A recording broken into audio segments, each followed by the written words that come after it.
I wanted to be a rock star. I dreamed of it, and that's all I dreamed of. I should be more accurate. I wanted to be a pop star. This was in the late 80s.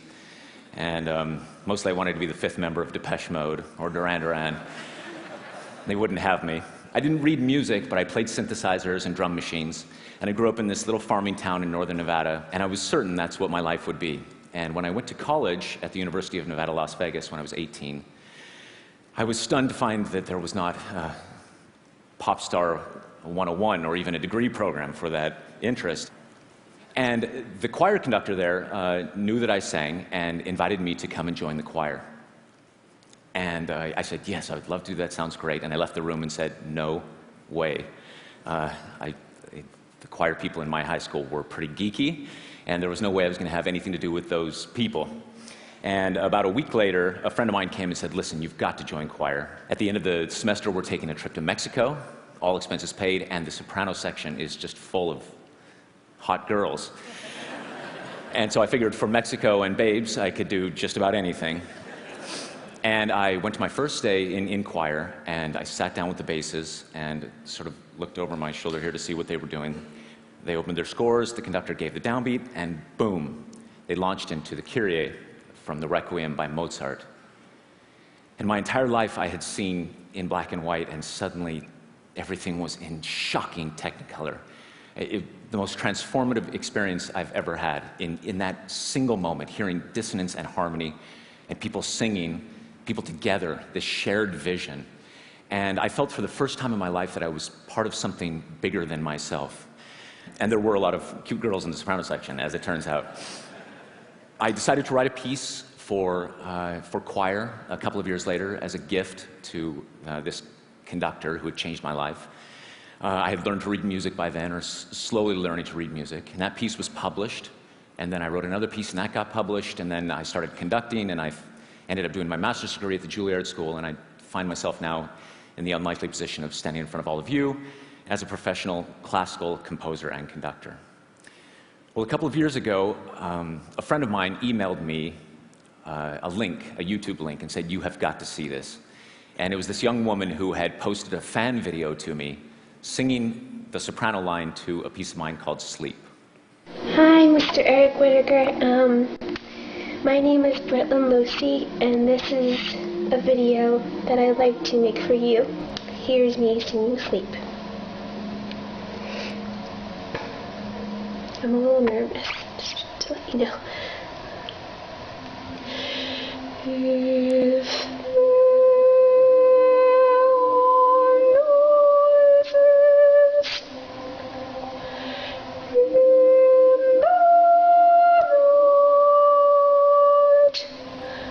I was thunderstruck. Britland was so innocent and so sweet, and her voice was so pure. And I even loved seeing, behind her, I could see the little teddy bear sitting on the piano behind her in her room. Such an intimate video. And I had this idea, if I could get 50 people to all do this same thing, sing their part, soprano, alto, tenor, and bass, wherever they were in the world, post their videos to YouTube, we could cut it all together and create a virtual choir. So I wrote on my blog, OMG, OMG. I actually wrote OMG, hopefully for the last time in public ever. And I sent out this call to singers, and I made free the download of the music to a piece that I'd written in the year 2000 called Lux Aurumque, which means light and gold. And lo and behold, people started uploading their videos. Now, I should say before that, what I did is I posted a conductor track of myself conducting, and it's in complete silence when I filmed it, because I was only hearing the music in my head, imagining the choir that would one day come to be. Afterwards, I played a piano track underneath so that the singers would have something to listen to. And then as the videos started to come in,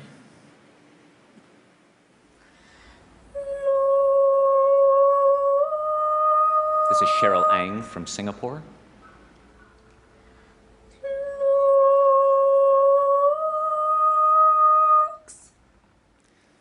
This is Evangelina Etienne.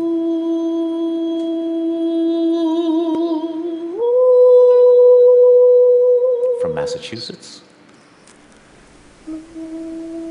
Stephen Hansen from Sweden. This is Jamal Walker from Dallas, Texas.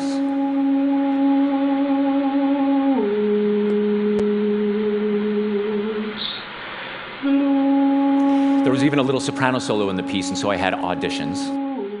And a number of sopranos uploaded their parts. I was told later, and also by lots of singers who were involved in this, that they sometimes recorded 50 or 60 different takes until they got just the right take. They uploaded it. Here's our winner of the soprano solo. This is Melody Myers from Tennessee.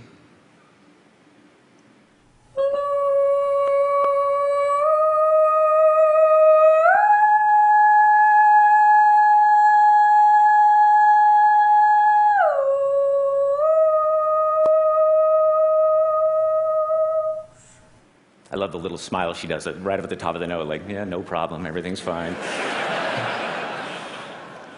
And from the crowd emerged this young man, Scott Haynes, and he said, listen, this is the project I've been looking for my whole life. I'd like to be the person to edit this all together. I said, thank you, Scott. I'm so glad that you found me. And Scott aggregated all of the videos. He scrubbed the audio. He made sure that everything lined up. And then we posted this video to YouTube about 1.5 years ago. This is Lux Arumque, sung by the Virtual Choir.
I'll stop it there in the interest of time.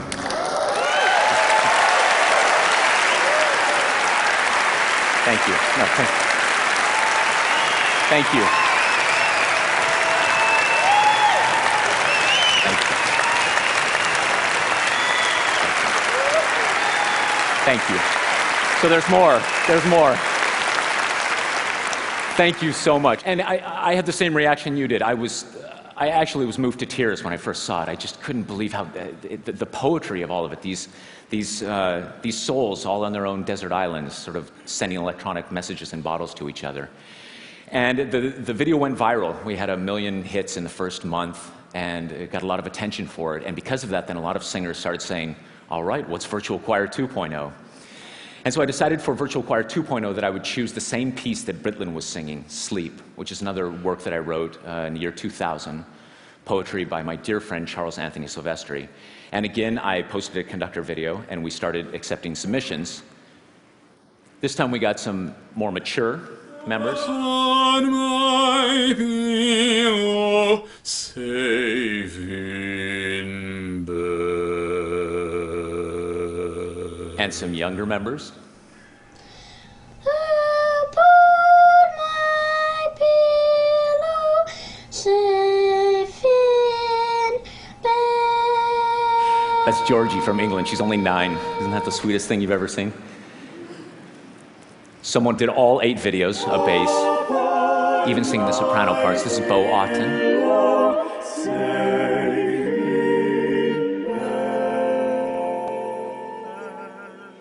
And our goal, it was sort of an arbitrary goal. There was an MTV video where they all sang Lollipop, and they got people from all over the world to just sing that little melody, and there were 900 people involved in that, so I told the singers, that's our goal, that's the number for us to beat. And we just closed submissions January 10th, and our final tally was 2,051 videos from 58 different countries. Thank you. From Malta, Madagascar, Thailand, Vietnam, Jordan, Egypt, Israel, as far north as Alaska, and as far south as New Zealand. And we also put a page on Facebook for the singers to upload their testimonials, what it was like for them, their experience singing it. And I've just chosen a few of them here. My sister and I used to sing in choirs together constantly. Now she's an airman in the Air Force, constantly traveling. It's so wonderful to sing together again. I love the idea that she's singing with her sister. Aside from the beautiful music, it's great just to know I'm part of a worldwide community of people I never met before, but who are connected anyway.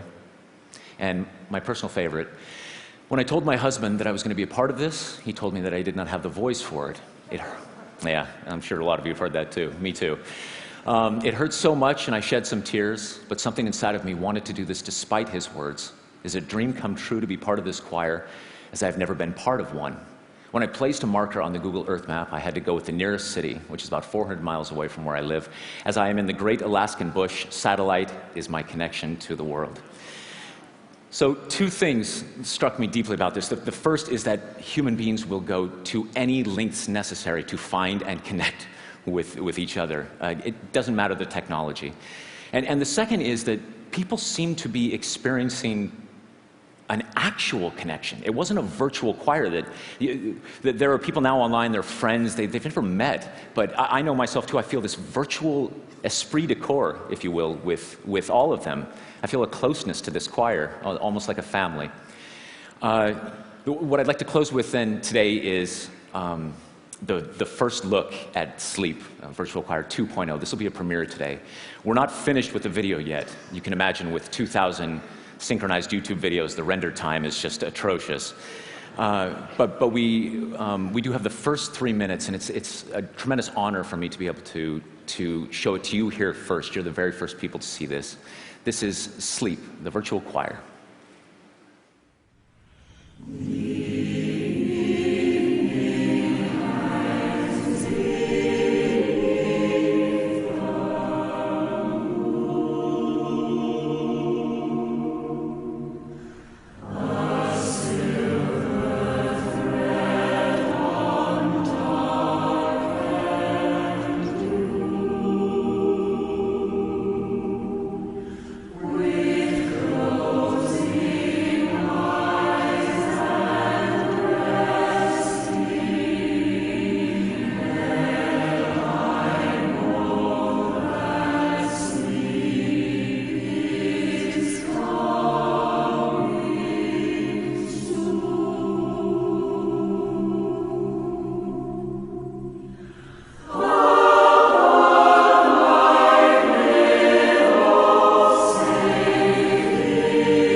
Thank you very, very much. Thank you.